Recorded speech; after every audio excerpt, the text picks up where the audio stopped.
ادامه برنامه‌های رادیوی فرهنگ.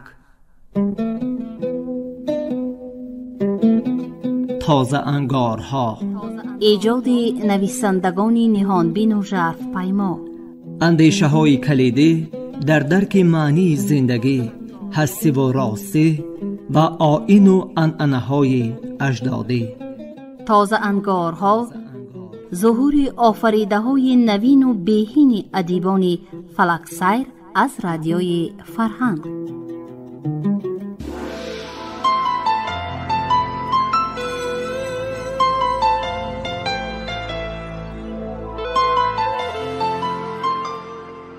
السلام علیکم شنوندگان عزیز.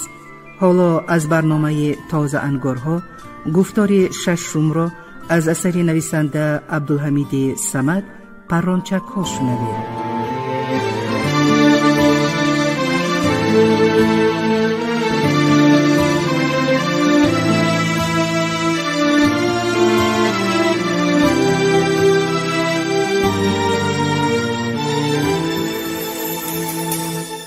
بیگاهی با دلی خجل دیپلماتم را گرفته به حولی برآمدم. عمکم در سایه توت نشسته روزنامه ای را مطالعه می کرد. همسرش به مرغ‌ها دان می داد. بچه ها از باغ برای گوسفندان علف می درویدند. راه شدی؟ پرسید عمکم و دمی پیشانیش را پلماسید. یک گپ می گویم، فراموش نکن. دری دانشگاه برای همه گشوده است. هر کس که دانش داشته باشد داخل می شود. لیکن در طول 5 سال نه هر کس از غلبیر دانشگاه می گذرد. او سوال‌آمیز برایم ذهن ماند. گپم را فهمیدی؟ آدمی و ناآدمی هم در دانشگاه بیشتر معلوم می گردد. حالا خودت را دانشجو حساب نکن. در پیش بیدارخوابی و جانکاهانی و سنجش و امتحان‌های زیاد هست.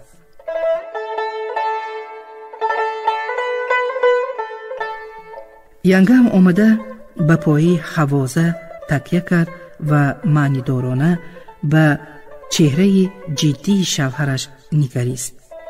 من بار اول برای آنها ذهن ماندم. عجیب، گویا خاک هر دو را از یک جا گرفته باشند. در ظاهر و گفتار و رفتارشان نیز یک مانندی به چشم می رسد. غم نخور دادر، عمکت وحیمه می کند. آدم جان کاهانه از سر صدق مهنت بکند و مقصد می رسد. دلم از تو پر. هنگامی خیر و خوش مرا تسکین داد او.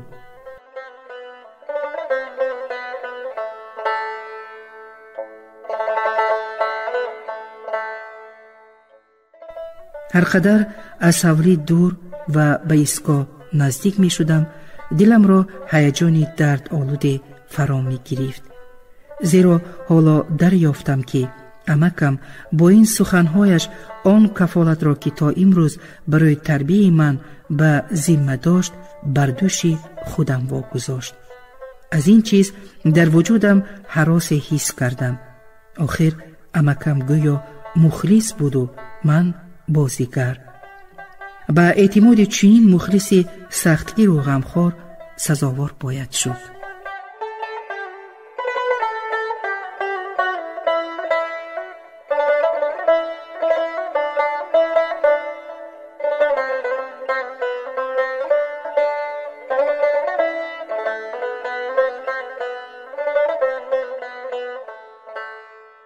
نیم سال دانشجویی همین خیل گذشت که بیخبر موندیم.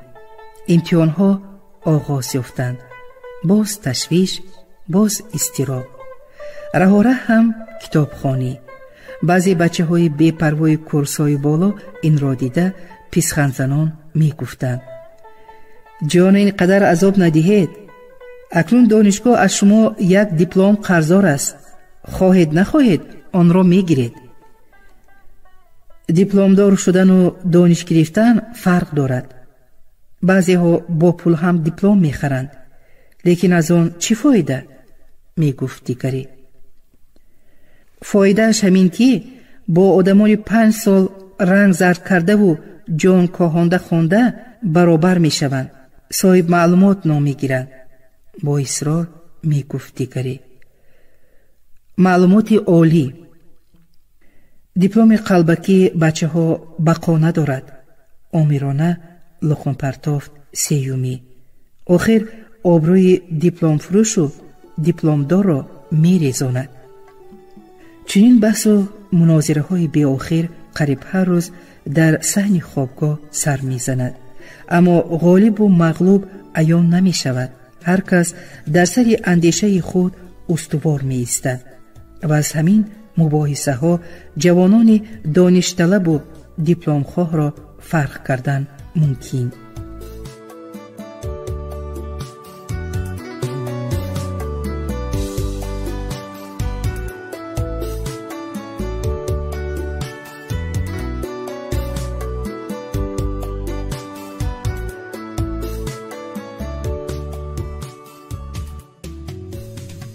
امتحان ها را من چندان نقص نسپاریدم. دلتنگ شدم. گمان بردم که عمکم خفه می شود. سرزنشم می کند. ولی یک عقیده او که با اصرار به زوجه‌اش تاکید می کرد به یاد آمد و تسلایم بخشید. بعضی معلم ها شماره خوانندگان اعلیخوان صنفشان را صنعی می افزایند. و بچه ها بی برکش 4 و 5 می گذارند که همچون معلم نقص نام برارند. این گناهی عظیم است می گفت. در این مورد بچه بر گرفتن بهای مفت امید بسته کم می خوند. بعد از نخستین امتحان مکتب عالی می افتد. آنگاه پدر و مادرش از مکتب و معلمان دامنگیر می شوند. بهای 3 اگر حقانی باشد از 4 و 5 قلبکی اولاتر است.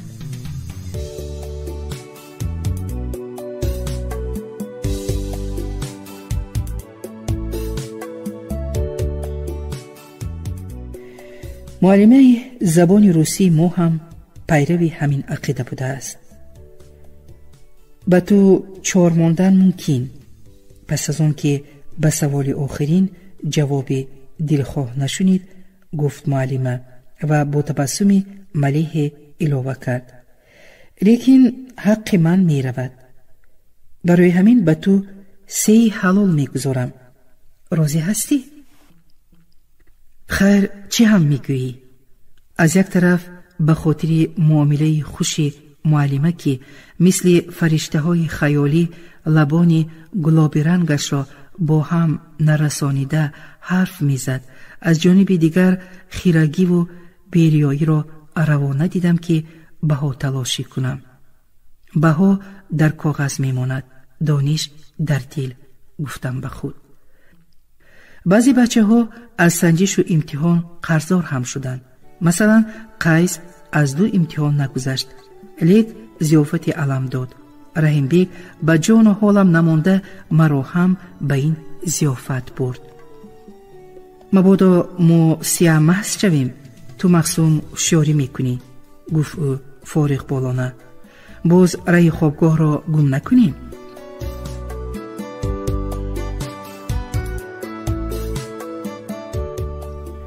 در قهوه‌خانه لاله جگری نوشیدند. من همانجا نقص فهمیدم که شراب برابر خون علم و رگ سخنگویی آدم را به جنبش می آورده است. آها، درباره نوهای ماشین، توفلی و سرولی باز، دختر بازی هایشان چنان گپ زدند که آنها را نمیدانم. من شلپه رو پکر کشتم.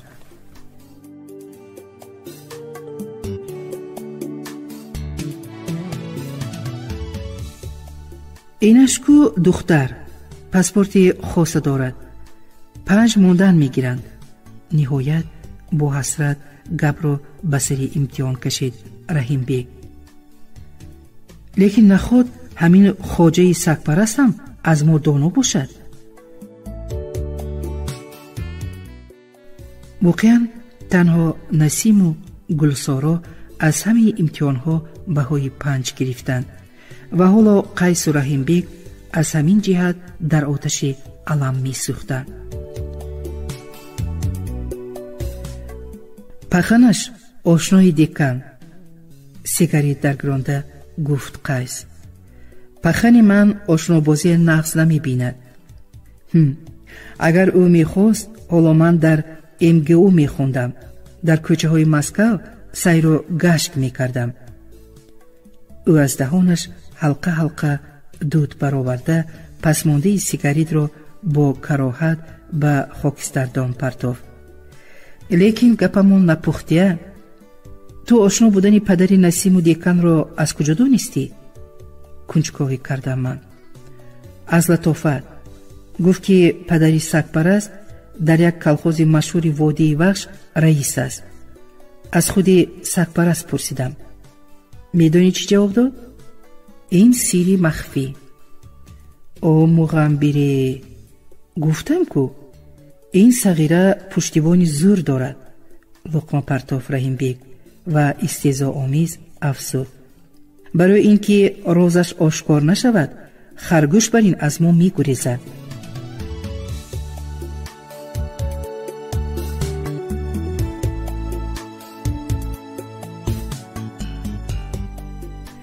росташ дар дилам оташи шубҳа аланга зад. бори аввал дар дил ба як ҳамдарси аълохонам нафрат хондам. аммо аз рӯи рашк ё ҳасад не. охир дар синфи мо дар мактаби деҳа бачаҳои аълохон буданд.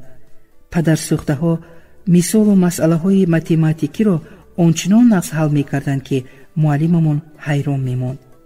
онҳо ҳоло дар донишгоҳҳои Москваю Ленинград таҳсил доранд. ба зеҳни тези Гулсоро ҳам шубҳа кардан беинсофист. калаи ин духтари аловдастаи безебу назарногир гӯё оҳанрабоз.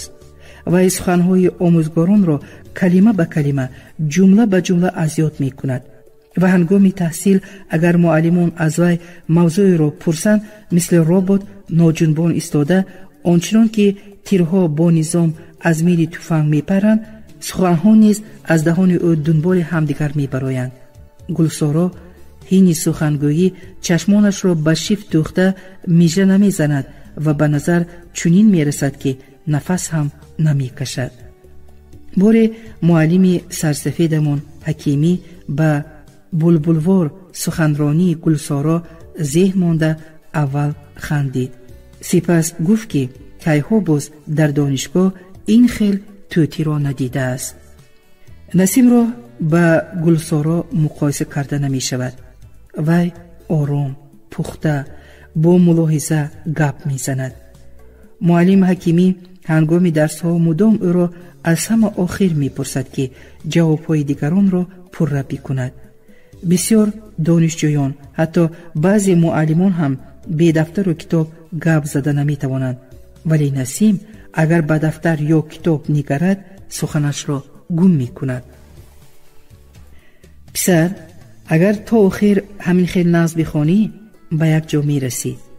боре бо табассум қаноатмандона ба Насим гуфт муаллим Ҳакимӣ.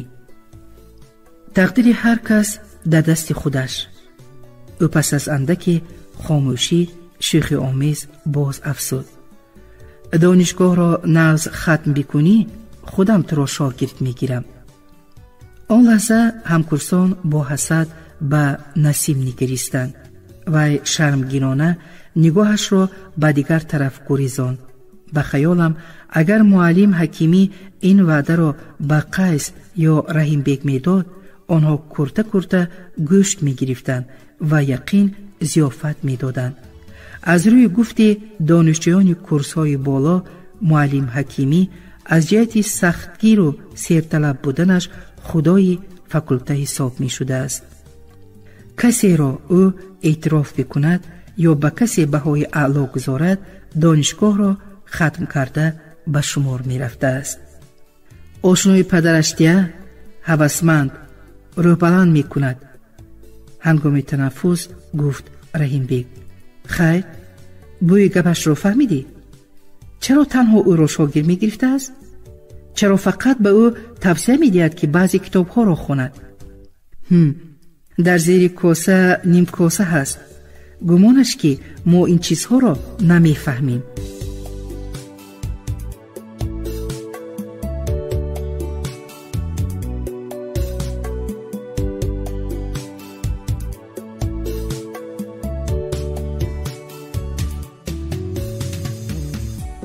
نفسگیر شدم. دلم بغض کرد. فضای قهوه خانه آنچنان پردود بود که کنجهایش تاریک می نمودند، هوایش هم وزنی. بوی مرغ شوربا و مشروبات با دود سیگاریت و ترشی های گزک آمیخته شده ناخوش به مشام می رسید.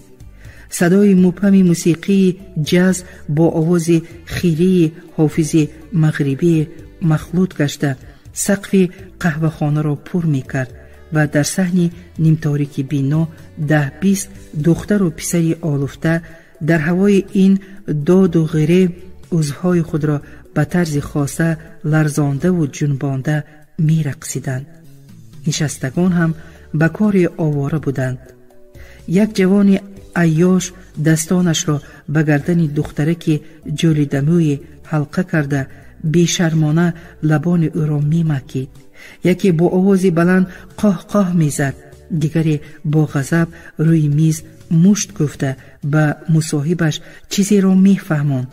سیومی قیافه‌اش جدی، چشمانش پرغم سیگاریت را از لب نکنده دودی تلخ می برآورد و در گردابی اندیشه غوطه‌ور بود.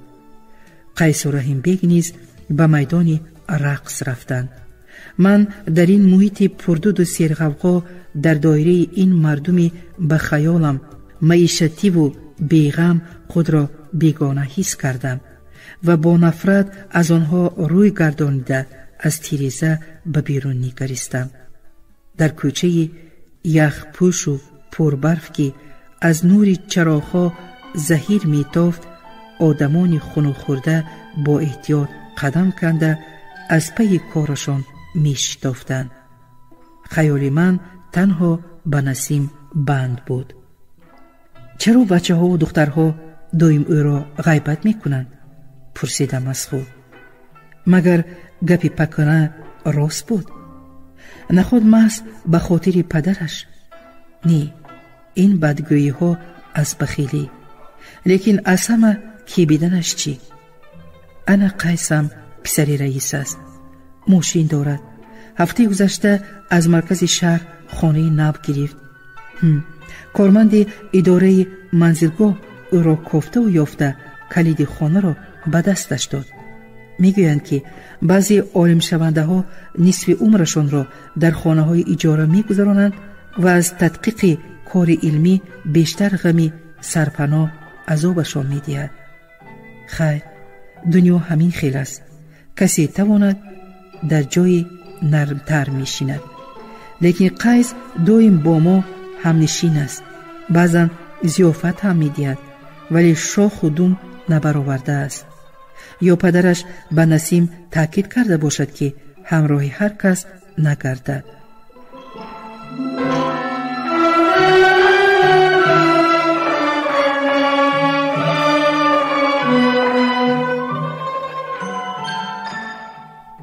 در عرفه سال نو پدر قیس به بینای دانشگاه آمده پسرش را سراغ کرد. کاتبه رئیس فاکولته قیس را از درس برآورده نزد پدرش برد. هنگام تنفس ما هم به گفت رحمتشاه به زیارت رئیس مشرف شدیم. وی مرد پرصلابت میانه قد، رویگرد گندمگون بود و کلاهش را بالای ابروها کج نهاده، اثنای راهگردی بارش را به قفا پرتافته یک دست در کیسه پیجکش با وقار قدم میزد. رئیس با ایمای سر به سلاممان علیک گرداند. همین رفتارش به رحمتشاه خوش نآمد. هوا بالا می نماید، گفت او رنجش آمیز. رئیس ما جان آدم است. به خرد و کلان یک خیل سلام می دهد. چنان مهربان کی؟ پدر نسیم چه خیل آدم باشد؟ پرسیدم از خود. مثل خودش مردم گریز. یکم مراتب پسرش را хабаргирӣ омода бошад. биёяд ҳам шояд дуздвор паспаси девор гардад ки касе набинадаш. ақаллан писараш ба худаш намерафт.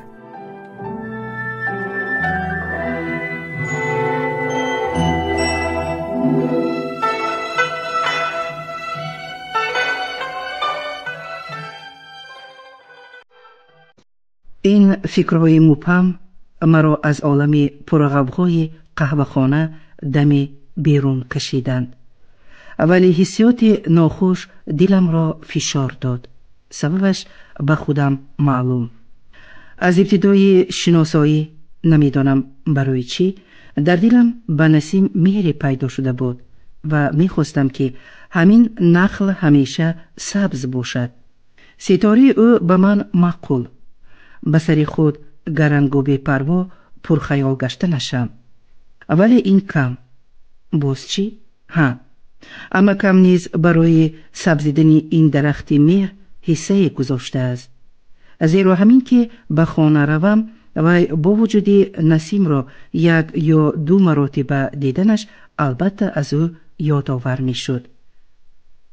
ҳамон бача чӣ хел аст? мепурсид. нағз, ҷавоб медодам ва дарҳол пай мебурдам ки Насимро дар назар дорад. фаромӯш накардаеда? мепурсидам шӯхиомӯз. хонараш чӣ хел? бад не. ҷавони ҳалолу меҳнатӣ. аз куҷо донистед? амакам даме ба хаёл рафт. вай мӯйҳои мошу биринҷашро бо ангуштон ҳамвор кард, дар лабонаш нимтабассуми нақш баст. аз чеҳрааш, аз ранги зардаш, оромона ҷавоб дод ӯ ва боз афсуд. лаҳзаи аз имтиҳон баромаданаш дар ёдат ҳаст? барояш нигариста будӣ ё не? дир дир меларзид. лабонаш торс торс кафида буданд. медонӣ барои чӣ? пурсид амакам ва аз чӣ бошад норозиёна рӯй тофту ғурғураш ранге ба гӯшам расид. ҳоло ҳам ту бачаи Наим. ғайри худат касеро намебинӣ. имону виҷдони инсон дар дил аст. одам ки ҳалол меҳнат кунад, дил ки сӯзад, лаб хушк мешавад, парсин мебандад. одами доништалаб худ аз худ маълум. амакам хомӯш монд. сипас маънидорона гуфт. ана ун ҷӯраи маҳмаддоноят. номаш чӣ буд? раҳимбек одами самимӣ нест. табассум хандаҳояш рӯи дилӣ, сард. амак, хаёлан ҳоло нидо кардам. шумо ҳам чандон зираку одамшинос набудаед.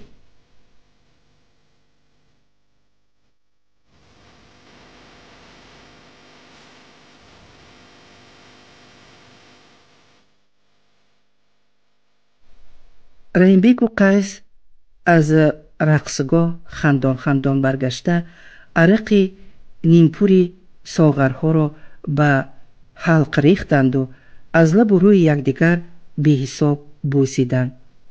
нағз рақсидем, гуфт қайс. гуларӯсакҳо ҳай мот шуданд. медонӣ, аксарияти инҳо духтарони одамҳои калон. якташа ба дом афтонӣ кор ванг мешавад.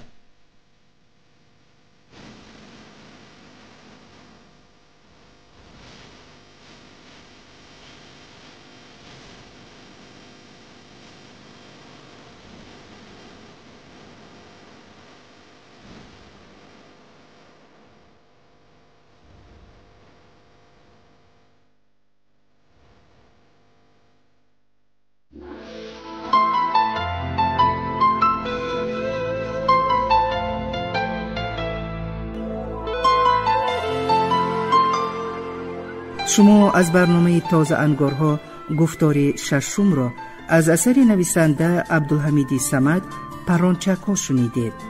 برنامه را اینها آماده نمودند: راوی قطبیه اکرامی، صدابردار امام علی زیایف، کارگردان برنای نظام. تنصیحت و خان آباد باشید.